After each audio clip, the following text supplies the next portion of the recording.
Assalamualaikum warahmatullahi wabarakatuh. Kami dari kelompok 8, kedua S1 Akuntansi. Pada kali ini kami akan memaparkan materi mengenai penelitian lapangan. Sebelumnya, perkenalkan anggota kami Rinanda Reski Amrullah NPM 20101041139, Dia Paramita NPM 20101041143, Eka Stianingrum NPM 20101041148, dan Ayu Irmawati NPM 20101041149. Selama 15 tahun terakhir, peneliti telah didesak untuk mengalihkan studi mereka tentang peran dan fungsi akuntansi ke konteks alaminya. Hal ini terutama terjadi dalam literatur akuntansi manajemen. Sementara panggilan untuk kerja lapangan terus berlanjut, penetrasi penelitian ke jurnal peringkat teratas sangat terbatas.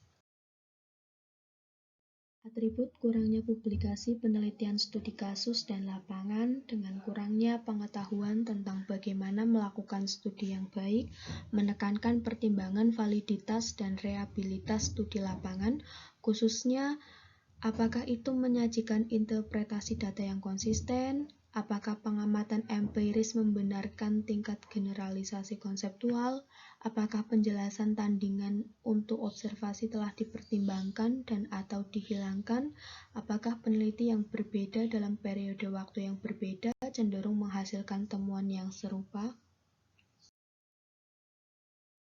Validitas internal menjadi masalah karena tidak ada peluang untuk menetapkan subjek secara acak ke kelompok perlakuan di lapangan. Hal ini membuat teori menjadi lebih penting bagi proses, karena membentuk sarana utama untuk menghilangkan negara-negara penjelas yang bersaing untuk pengamatan yang berbeda. Pekerjaan lapangan antropologi yang baik membutuhkan tinggal lama di tempat asing. Pendekatan seperti itu jarang terjadi diadopsi oleh penelitian bidang akuntansi. Sebagian besar studi lapangan bersifat cross-seksional daripada longitudinal, dan yang terakhir adalah diteliti. Pendekatan antropologi semacam itu hampir tidak dikenal di dunia. Contoh dosen cross-seksional multikasus yang mungkin berpotensi berguna untuk diberikan pada pengembangan prosedur yang lebih sistematis untuk penilaian validitas dan reliabilitas internal dan eksternal dalam studi lapangan biasanya sangat sulit.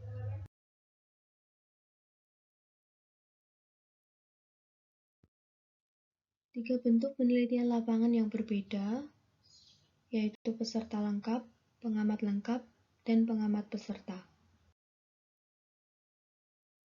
Peserta lengkap. Jenis penelitian ini dapat mengambil salah satu dari dua bentuk, yaitu partisipan sebagai pengamat atau observer sebagai partisipan.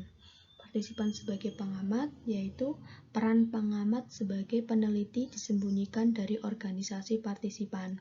Sedangkan observer sebagai partisipan, yaitu di mana observer adalah anggota organisasi yang ada dan melakukan penelitian di organisasi tersebut.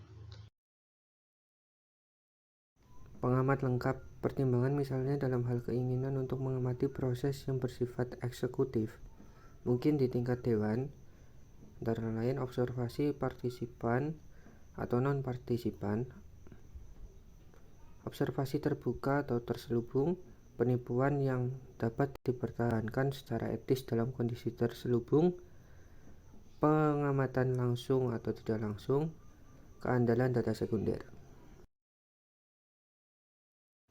Pengamat peserta, peneliti berinteraksi dengan anggota organisasi dalam usaha kolaboratif. Hal ini sering disebut penelitian tindakan. Penelitian ini dipandu oleh teori dalam memeriksa proses perubahan, memungkinkan antisipasi konsekuensi dan hasil. Proses tersebut harus memiliki validitas eksternal karena harus menghasilkan generalisasi yang memiliki relevansi dengan organisasi lain. Namun, campur tangan peneliti sebagai pengamat partisipan dapat membuat tidak mungkin untuk melakukan pengukuran dengan cara yang tidak biasa. Metode studi kasus. Sering ada banyak kebingungan atas terminologi kerja lapangan dibandingkan dengan penelitian studi kasus.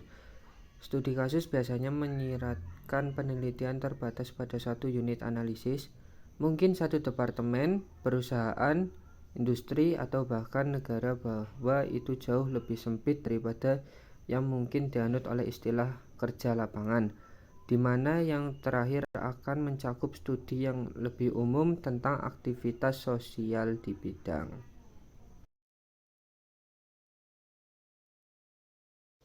Metode studi kasus. Rian DKK 1992-114 membedakan 5 kategori studi kasus akuntansi. Yang pertama deskriptif, yang kedua ilustrasi, yang ketiga eksplorasi, yang keempat eksperimental, yang kelima explanatory. Generalisasi teoritis lebih penting pada penelitian studi kasus dibandingkan dengan penelitian eksperimental, di mana kita mulai dengan teori, merancang instrumen untuk menguji teori, dan kemudian memilih sampel yang representatif dari kasus, yang akan dikenakan perawatan eksperimental alternatif. Dalam penelitian kasus, kasus menjadi instrumen yang digunakan untuk menguji teori, sehingga fokus kasus harus pada apakah kasus tersebut dapat digunakan untuk menguji sejauh mana teori yang ada memberikan penjelasan yang baik. Selanjutnya, studi kasus biasanya mengumpulkan data dari berbagai sumber, yaitu sebagai berikut: bukti dokumenter, data wawancara, observasi langsung, dan observasi partisipan.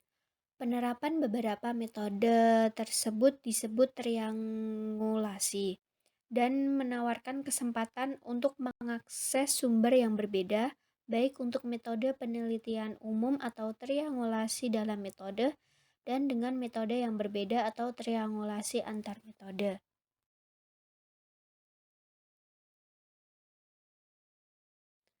Yang pertama, triangulasi dalam metode. Triangulasi dalam metode ini yang menggabungkan peneliti yang berbeda, pewawancara yang berbeda, dan lokasi survei yang berbeda. Kemudian yang kedua, triangulasi antar metode.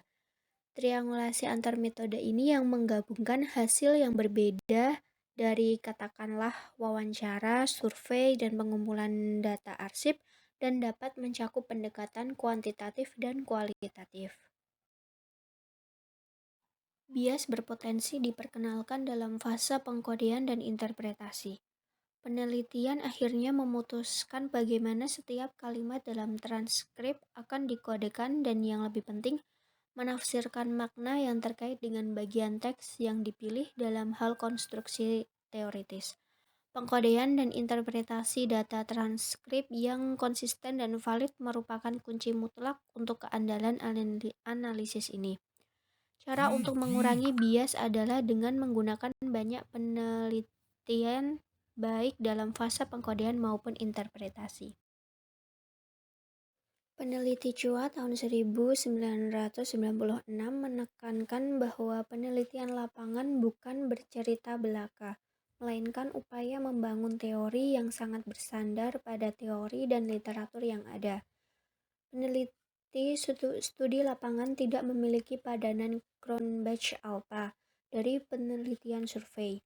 Mereka juga tidak memiliki kelompok kontrol dan perlakuan dari eksperimen laboratorium untuk menunjukkan perhatian mereka pada reliabilitas dan validitas. Penelitian lapangan dengan desain tidak akan pernah memiliki dasar statistik untuk membangun validitas konstruk yang umum dengan metode penelitian lainnya. Kritikus dan peninjau juga bertanya mengenai mengapa penelitian lapangan terfokus harus memiliki persyaratan validitas konstruk yang kurang menuntut daripada penelitian yang membahas masalah yang sama dengan metode yang berbeda, misalnya kuesioner survei. Bisa dibilang kekhawatirannya harus sama, tetapi masalahnya jarang terjadi karena kerja lapangan memberikan kesempatan untuk mengumpulkan data yang lebih kompleks. Pembaca kritis dari semua jenis penelitian harus mencari makna yang jelas dari konstruksi yang menggambarkan konsep yang diteliti. Pembahasan selanjutnya yaitu protokol analisis kualitatif, di mana peneliti dan yang diteliti berinteraksi akan ada peluang untuk bias. Selain potensi bias yang disebabkan oleh pewawancara dalam pengumpulan data kualitatif, analisis data kualitatif berpotensi menjadi subjek bias yang signifikan. Hal ini dikarenakan bergantung pada interpretasi dan klasifikasi yang dipaksakan oleh peneliti. Data kualitatif juga rentan karena tidak adanya teknik yang mapan untuk memastikan bahwa analisis data lengkap dan tidak memihak.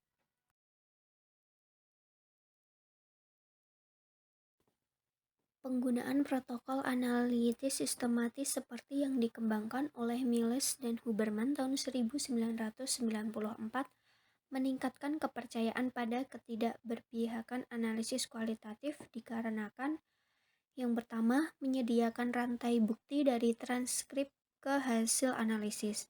Yang kedua, memastikan bahwa semua kasus digunakan dalam evaluasi proposisi data, mencegah eliminasi berbasis pewawancara yang dapat menimbulkan bias yang tidak diinginkan. Dan yang ketiga, menyediakan kerangka kerja analitis di mana hipotesis dapat diuji.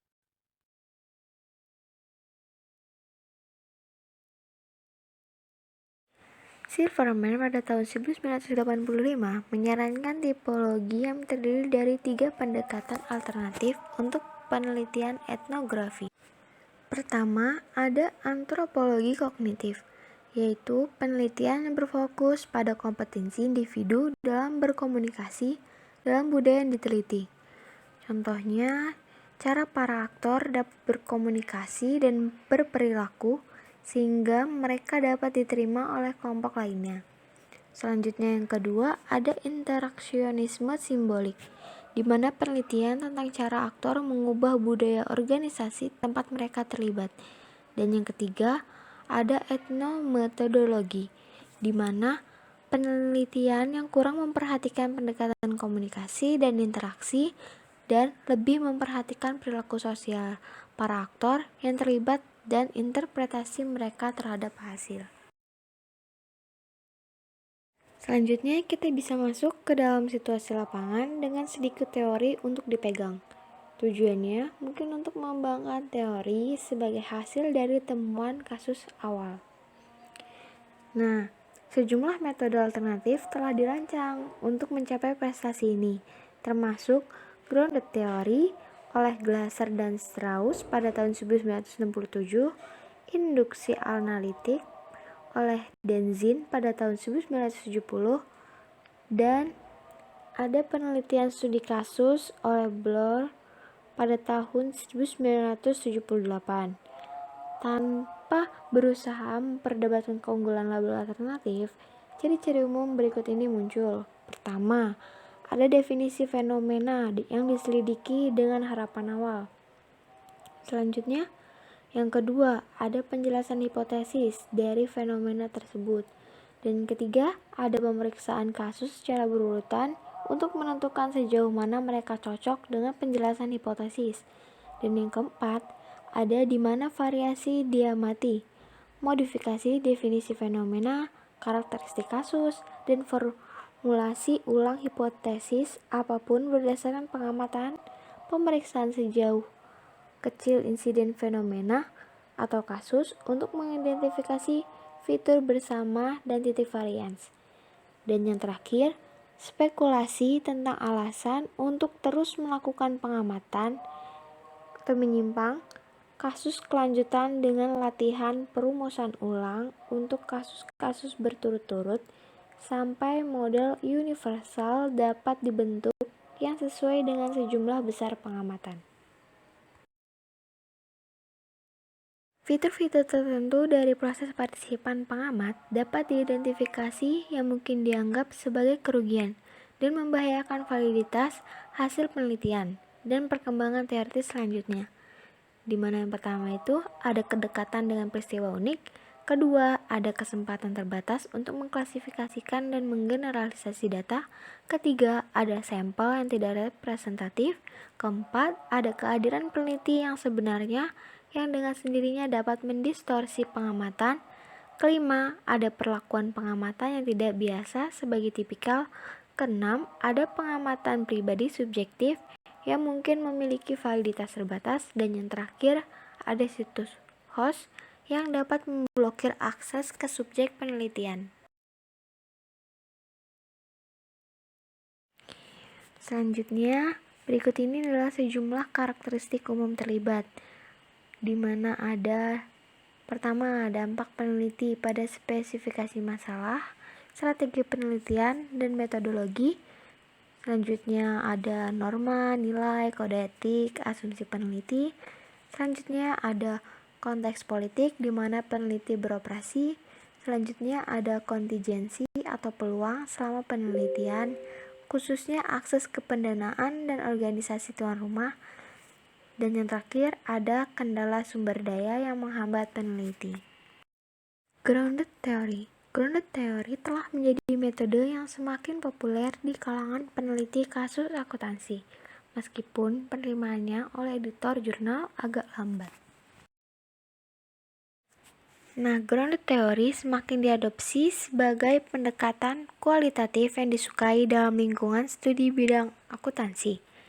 Namun, perbedaan pandangan berikutnya antara Glaser dan Strauss telah menyebabkan kebingungan atas arti istilah yang terlibat dan implikasinya terhadap prosedur yang dapat diterima. Akibatnya, bentuk-bentuk alternatif teori yang membumi telah dikembangkan. Selanjutnya, sejumlah varian lain juga muncul.